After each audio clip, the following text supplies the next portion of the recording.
Hello friends, ज्ञान partner channel में आपका स्वागत है।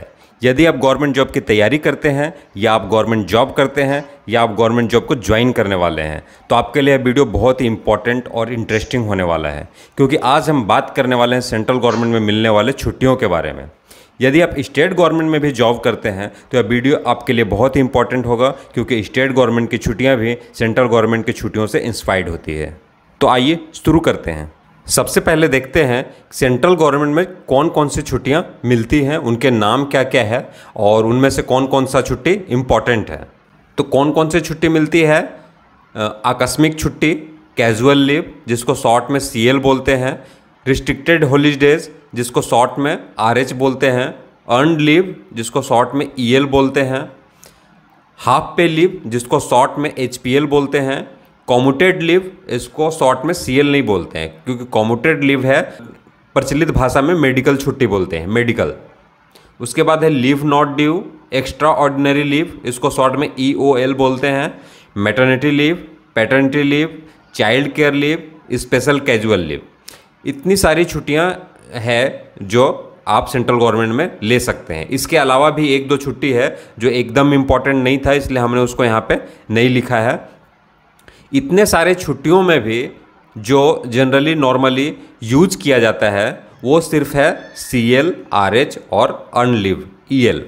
विशेष परिस्थिति में ही या यदि इन तीनों छुट्टी आपके पास नहीं है उसी परिस्थिति में ही लोग दूसरी छुट्टी लेते हैं, या विशेष परिस्थिति होती है जैसे मैटरनिटी लीव हो गया, पैटर्निटी लीव हो गया, ये लेते हैं। बाकी सब विशेष परिस्थिति वाली छुट्टी है। नॉर्मली जो लोग हैं वो सीएल, आरएच और ईएल लेके काम चलाते हैं। अब एक एक करके हम लोग देखेंगे कि कौन सी छुट्टी का क्या नेचर है और उसको कैसे लिया जा सकता है और उसके क्या गुण है, क्या दोष हैं, लेना चाहिए, कब लेना चाहिए, कब कौन सा छुट्टी लेना चाहिए। हम लोग एक एक करके जब सभी छुट्टियों के बारे में समझ लेंगे तो फिर हमें खुद आइडिया हो जाएगा कि किन परिस्थिति में हमें कौन सी छुट्टी लेनी चाहिए। सबसे पहले हम बात करते हैं सीएल की, कैजुअल लीव, आकस्मिक छुट्टी। देखा जाए तो आकस्मिक छुट्टी मान्यता प्राप्त छुट्टी नहीं है, क्योंकि आकस्मिक छुट्टी पर होने वाले कार्मिक को अनुपस्थित नहीं माना जाता है। यह एक ऐसी छुट्टी है जो छुट्टी की गिनती में नहीं आती है। इसके नाम से ही आपको पता चल रहा होगा, इसका नाम है आकस्मिक छुट्टी। जब भी अचानक से आपको कोई काम पड़ जाए, अचानक से कुछ भी हो जाए तो आप यह छुट्टी ले सकते हैं। यह छुट्टी का एक खासियत यह भी है कि आपको पहले से इंटीमेट करने की भी ज़रूरत नहीं है। इसके अलावा जितनी भी छुट्टी है आपको पहले सैंक्शन करवाना पड़ता है, पहले ऑफिस में इंटीमेट करना पड़ता है, तभी आप ले सकते हैं। लेकिन सीएल, कैजुअल लीव एक ऐसा छुट्टी है जो आपको अचानक से कभी भी काम पड़ जाए तो आप ले सकते हैं। आप ऑफिस आ रहे हैं, रास्ते में कोई घटना घट जाती है, आपकी बाइक पंचर हो जाती है, आपकी कार पंचर हो जाती है, या कुछ भी हो जाता है, अचानक से कुछ भी घटना घट जाता है, तो आपको सिर्फ ऑफिस में दूरभाष से, फ़ोन से आप इन्फॉर्म कर दीजिए, ईमेल कर दीजिए, और आपको सैंक्शन करवाने की कोई ज़रूरत नहीं है। या आप छुट्टी कभी भी ले सकते हैं। इसलिए सबसे इम्पॉर्टेंट छुट्टी यही है और इसको लोग लास्ट तक बचा कर रखते हैं कि कभी भी जब ज़रूरत हो तो सैंक्शन करवाने की ज़रूरत नहीं होती है, और इसे कोई मना भी, ऑफिसर कोई मना नहीं कर सकता है। यह कितना मिलता है?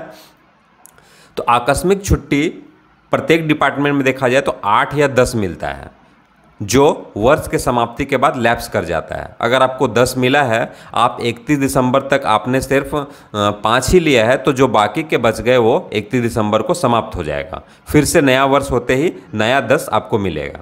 अब 8 मिलेगा या 10 मिलेगा? तो नॉर्मली देखा जाए तो सभी सेंट्रल गवर्नमेंट डिपार्टमेंट में त्योहारों के लिए 17 गजिस्ट्रेड छुट्टी मिलता है। अगर 17 छुट्टी आपको मिल रहा है तो आपको सीएल सिर्फ 8 मिलेगा, लेकिन कुछ ऐसे डिपार्टमेंट है जहाँ पे वो 17 छुट्टी नहीं मिलते हैं, जैसे पुलिस डिपार्टमेंट हो गया, या कुछ ऐसा डिपार्टमेंट है जहाँ हमेशा काम चलता है, तो 17 छुट्टी नहीं मिलती है। अगर 17 छुट्टी आपको वो नहीं मिल रही है तो आपको सीएल कितना मिलेगा? 10 सीएल मिलेगा। आकस्मिक छुट्टी के साथ कोई और छुट्टी नहीं जुड़ सकता है। इस छुट्टी को आप ले रहे हैं तो इसके साथ सिर्फ स्पेशल सीएल या आरएच, जिसके बारे में हम लोग बाद में चर्चा करेंगे, स्पेशल सीएल और आरएच ही जोड़ा जा सकता है। ऐसा नहीं कि आधा हमने सीएल लिया है उसके बाद आधा अर्न लीव या ईएल ले रहे हैं या एचपीएल ले रहे हैं, तो ऐसा नहीं होता है। सीएल के साथ सिर्फ स्पेशल सीएल या आरएच ही जुड़ सकता है। यह एक ऐसा छुट्टी है, एकमात्र ऐसा छुट्टी है सीएल और आरएच, जो अगर आप ले रहे हैं तो बीच में पड़ने वाले रविवार या शनिवार या कोई गैस्ट्रल छुट्टी है तो उसको नहीं गिना जाएगा। जैसे आपने 5 सीएल लिया, बीच में एक संडे आया तो उस संडे को नहीं काउंट किया जाएगा। लेकिन इसके अलावा अगर आप कोई छुट्टी लेते हैं, ईएल लेते हैं, एचपीएल लेते हैं, तो आप 15 दिन के अगर ईएल ले रहे हैं तो बीच में अगर होली आया, सैटरडे आया, संडे आया, जो भी छुट्टी का दिन आया तो सभी को काउंट कर लिया जाएगा। लेकिन सीएल एक ऐसा छुट्टी है जो सिर्फ ऑफिस के दिनों को ही काउंट किया जाता है। अगर बीच में कोई छुट्टी है तो उसे काउंट नहीं किया जाता है। और सीएल एक ऐसा एकमात्र छुट्टी है जो आधे दिनों के लिए भी लिया जा सकता है। कोई भी छुट्टी अगर आप लेंगे, ईएल लेंगे, तो आपको पूरे दिन के लिए लिया जाएगा, लेकिन सीएल आप हाफ भी ले सकते हैं। ऑफिस के फर्स्ट आवर का भी छुट्टी ले सकते हैं, सेकेंड आवर का भी छुट्टी ले सकते हैं। अगर आप ऑफिस के लिए निकले, आपको कोई काम अचानक से पड़ गया 1-2 घंटे का, तो आप इंटीमेट करके आधे दिन बाद जाएंगे और आपका हाफ सीएल लगेगा। अगर आप ऑफिस पहुंच गए हैं और आपको फ़ोन आया, कुछ अर्जेंट काम आ गया, तो आप लंच के बाद निकल सकते हैं हाफ सीएल लेके। यह इसका एक विशेष गुण है। सामान्यतः यह एक बार में 5 दिन से अधिक नहीं लिया जा सकता है। आप अगर छुट्टी सीएल ले रहे हैं तो 5 दिन तक आपको ऑफिसर आसानी से दे सकते हैं, उसके लिए कोई मना नहीं कर सकता है। विशेष परिस्थिति में आपको 5 से ज़्यादा भी दिया जाएगा, लेकिन नॉर्मली आपको 5 दिन ही एक बार में दिया जाता है। अब हम लोग बात करते हैं रिस्ट्रिक्टेड हॉलीडेज, प्रतिबंधित छुट्टी के बारे में। यह भी वर्ष में 2 मिलता है जो वर्ष समाप्ति के बाद लैप्स हो जाता है। इसे कब लिया जा सकता है? तो इसे त्योहारों के दिन में लिया जा सकता है। इसे समझने के लिए सबसे पहले हम लोग देखते हैं कि सेंट्रल गवर्नमेंट में 17 छुट्टी जो मिलता है, 17 अवकाश मिलता है, गस्टेड छुट्टी, जिसके बारे में पहले हमने चर्चा किया था, वो कौन कौन सा मिलता है। अगर वो समझ लेंगे तो रिस्ट्रिक्टेड हॉलीडेज आपको समझने में आसानी होगी। केंद्र सरकार में एक कैलेंडर वर्ष में 17 राजपत्रित अवकाश मिलते हैं, जिसमें से 14 फिक्स होते हैं। 14 कौन कौन से फिक्स होते हैं? तो ये लिस्ट आपको स्क्रीन पे दिखाई दे रहा है। Republic Day, Independence Day, Mahatma Gandhi birthday, Buddha Purnima, Christmas Day, Dussehra, Diwali, Good Friday, Guru Nanak birthday, Eid ul Fitr, Eid ul Zuha, Mahavir Jayanti, Muharram, Eid Milad. ये 14 छुट्टी आपका फिक्स है। और स्टेट के अनुसार कौन से स्टेट में कौन सा पर्व मनाया जाता है, उसके अनुसार प्रत्येक स्टेट में 3 चूज किया जाता है। जो भी स्टेट में, जैसे कि बंगाल में दशहरा ज़्यादा धूमधाम से मनाया जाता है, तो वहाँ an additional day of for Dussehra. ये जो छुट्टी आपको सेकेंड लिस्ट दिख रहा है 12, इसमें से कोई भी 3 चूज किया जाता है। प्रत्येक स्टेट अपने अपने हिसाब से चूज करते हैं। तो ये टोटल 17 छुट्टी आपको मिलता है। अगर आप सेंट्रल गवर्नमेंट का जॉब कर रहे हैं और अगर आप मान लीजिए साउथ के हैं, आपके लिए ओनम इम्पॉर्टेंट है और आपकी पोस्टिंग नॉर्थ में है, वहाँ ओनम की छुट्टी नहीं है, तो ओनम के दिन क्या रहेगा? आरएच रहेगा। तो आप अपने हिसाब से आरएच ले सकते हैं। तो ये 2 प्रतिबंधित छुट्टी इसीलिए मिलता है, ये सिर्फ त्योहारों के दिन के लिए मिलता है कि जो आपके लिए इम्पोर्टेंट त्यौहार है, और अगर आपके ऑफिस में छुट्टी नहीं है तो आप उस दिन आरएच ले सकते हैं, प्रतिबंधित छुट्टी ले सकते हैं। और आरएच के साथ सीएल भी आप ऐड कर सकते हैं। और एक बात मेन ध्यान में रखना है कि जो आरएच होता है वो भी वर्ष समाप्ति के बाद लैप्स कर जाता है। अब हम लोग बात करते हैं अर्न लीव, जिसको अर्जित छुट्टी बोलते हैं। यह एक इम्पॉर्टेंट छुट्टी है क्योंकि अक्सर जब लंबी छुट्टी पे लोग जाते हैं तो ईएल लेके ही जाते हैं, क्योंकि यह छुट्टी जो भी आपको क्रेडिट होता है, मिलता है, तो यह लैप्स नहीं होता और आपके खाते में हमेशा छुट्टी जमा रहता है। और लोग अपने काम के लिए इसे लोग बचा कर भी रखते हैं, क्योंकि यह लैप्स नहीं होता, इसलिए इसको आसानी से बचा कर रखा जा सकता है। अर्जित छुट्टी प्रत्येक वर्ष 30 मिलता है, और ये 30 एक बार में नहीं मिलता है, बल्कि यह प्रत्येक 1 जनवरी एवं 1 जुलाई को 15-15 करके एडवांस में क्रेडिट किया जाता है। अगर 1 जनवरी को आपने ज्वाइन किया है तो एडवांस में उसी दिन आपको 15 छुट्टी 1 जनवरी से 30 जून के लिए क्रेडिट कर दिया जाएगा। फिर 1 जुलाई आएगा तो 1 जुलाई से 31 दिसंबर के लिए 15 दिन का क्रेडिट कर दिया जाएगा। अगर आप ये छुट्टी नहीं लेते हैं तो आपके खाते में धीरे धीरे जमा होते जाता है। लेकिन इसकी भी एक सीमा है। आप 300 से ज़्यादा ईएल पूरे सेवा काल के दौरान नहीं जमा किए कर सकते हैं। अगर 300 ईएल आपका जमा हो गया है तो उसके बाद जो भी छुट्टी है वो लैप्स होते जाएगा। नए नियुक्ति या सेवानिवृत्ति की स्थिति में यह 1 माह में 2.5 छुट्टी क्रेडिट किया जाता है। जैसे बाई चांस आपने, कोई ज़रूरी नहीं कि आप 1 जनवरी को ज्वाइन करेंगे, हो सकता है कि आप फरवरी में ज्वाइन करें या मार्च में ज्वाइन करें, तो आपको 1 महीने के हिसाब से 2.5 छुट्टी आपको दिया जाएगा। और 3 महीने के लिए, जैसे कि 3 महीने के लिए आपका हो रहा है 7.5 छुट्टी, तो इसको राउंड ऑफ करके 8 कर दिया जाता है, बढ़ा के इसको होल फिगर में कर दिया जाता है। तो ये हो गई अर्जित छुट्टी। इसमें एक बात आपको ध्यान में रहना है, जो मैंने पहले भी बता दिया है, कि CL RH को छोड़ के आप कोई भी छुट्टी लेंगे तो बीच में पड़ने वाले रविवार या कोई जो गस्टेड छुट्टी है तो वो भी आपको काउंट कर लिया जाएगा। आप 15 दिन की छुट्टी में जाते हैं तो बीच में जो सैटरडे संडे आ रहा है सभी को काउंट किया जाएगा।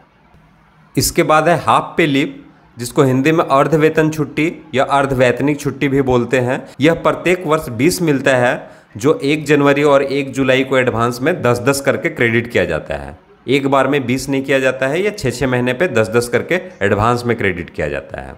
यह भी नए नियुक्ति या सेवानिवृत्ति के केस में 1 माह में 5/3 करके क्रेडिट किया जाता है, क्योंकि अगर 6 महीने में 10 मिल रहा है तो 1 महीने में 5/3 ही आता है। और यह भी अगर फ्रैक्शन में आता है तो इसे भी राउंड ऑफ कर दिया जाता है। यह छुट्टी मेडिकल सर्टिफिकेट के साथ या बिना मेडिकल सर्टिफिकेट के साथ लिया जा सकता है, लेकिन ध्यान रहे कि पूरे सेवा काल के दौरान बिना मेडिकल सर्टिफिकेट के साथ सिर्फ 150 HPL लिया जा सकता है। और इसका नाम से ही जैसे इसको पता है, यह छुट्टी आप जब लेंगे तो आपका जो वेतन है वो आधा हो जाएगा। HPL मतलब क्या है? हाफ पे लीव। आप 10 अगर HPL लेते हैं तो 10 दिन की जो छुट्टी आप ले रहे हैं, 10 दिनों का तो छुट्टी आपको मिलेगा, और उस 10 दिन में आपका जो वेतन है वो भी आधा काट लिया जाएगा। इसलिए इसका नाम है हाफ पे लीव।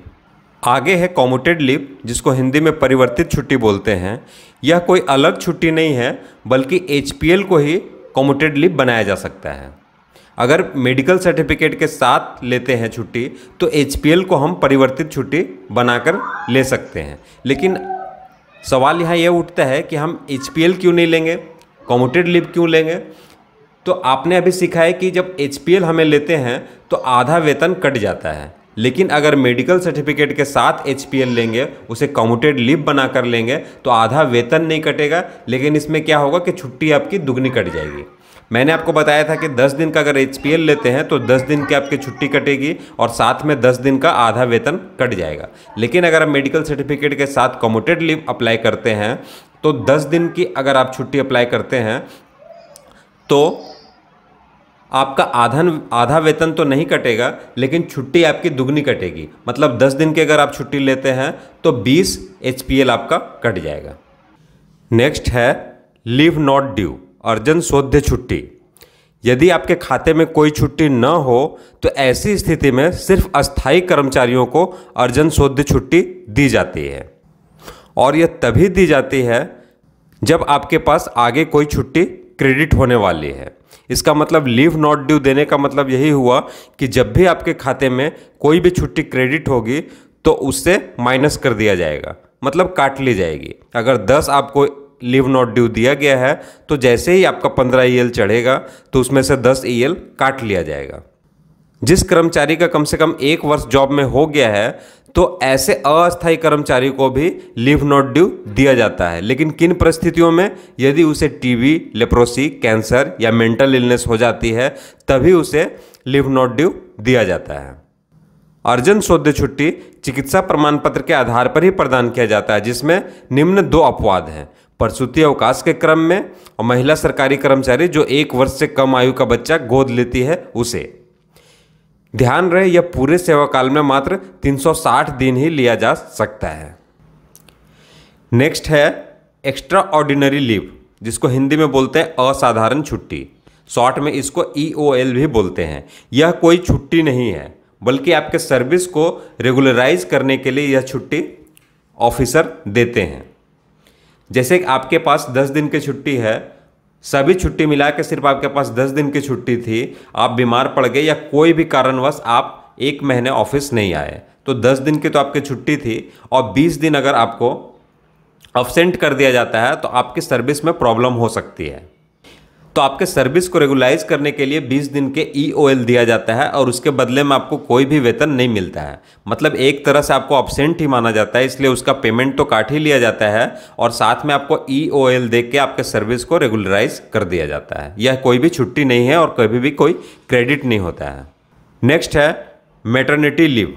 यह बहुत ही इंपॉर्टेंट छुट्टी है, मातृत्व छुट्टी महिलाओं के लिए। विवाहित या अविवाहित महिला कर्मचारियों को निम्न स्थिति में मातृत्व छुट्टी दी जाती है। इससे साफ आपको पता चलता है कि महिला कर्मचारी जो है उसको विवाहित होने की कोई आवश्यकता नहीं है, विवाहित होने का कोई प्रमाण देने की आवश्यकता नहीं है। यह किन परिस्थितियों में दी जाती है तो देखते हैं हम लोग।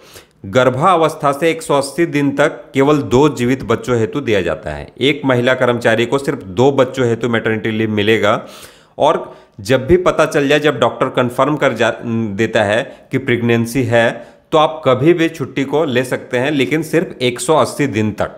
अगर आप डिलीवरी से 10 दिन पहले से स्टार्ट करते हैं तो वहाँ से आपको 6 महीना मिलेगा। आप 2 महीने पहले स्टार्ट करते हैं तो वहाँ से आपको 6 महीना मिलेगा, मतलब 180 दिन तक आपको मिलेगा। अकाल प्रसव गर्भपात होने की स्थिति में संपूर्ण सेवा काल में 45 दिनों हेतु मैटरनिटी लीव दिया जाता है। MTP की स्थिति में यह किसी भी छुट्टी के साथ जोड़ा जा सकता है। इस छुट्टी की एक खासियत है कि यह किसी भी छुट्टी के साथ जोड़ा जा सकता है।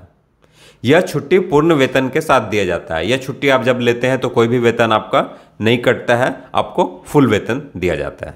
नेक्स्ट है पैटर्निटी लीव, जो पुरुष कर्मचारियों को दिया जाता है। यह भी सिर्फ 2 जीवित बच्चों के लिए दिया जाता है और कितने दिनों के लिए? 15 दिन के लिए।